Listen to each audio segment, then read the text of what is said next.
huzuye abantu benshi, ariko sibo Yesu yabwiye ngo ingo bace baza ku mazi. No mwishengero niko bimeze, abafise ibibazo ni benshi, ariko abahanze amaso Yesu ni bakeyi. Mugabo bamuhanze amaso ababwira ngo ingo kuri ivyo bibazo vyanyu.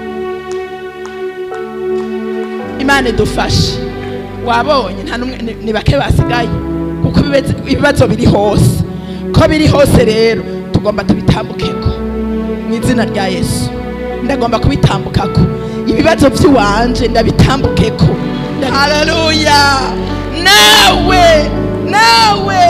Nawe bijya nyene mu kanya gatoyi umwana ararira, umwana aravuka, umwana araseruka, umwana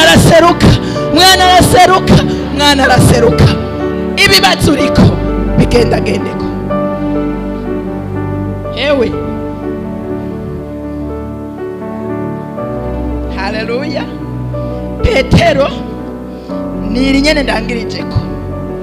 Petero aramwishura ati, mwami, asangwa ari wewe mbarira nze aho uri ku mazi. Nawe ati ingo. Haleluya.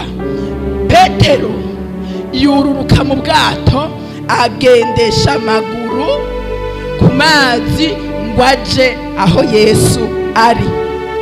Yesu nashimwe.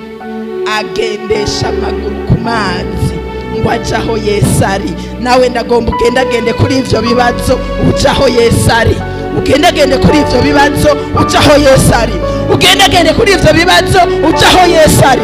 Ugendagende kuri ivyo bibazo uja aho Yesu ari. Gendagende kuri ivyo bibazo uja aho Yesu ari. Sinzi ko ndiko ndavuga ururimi rwumvikana.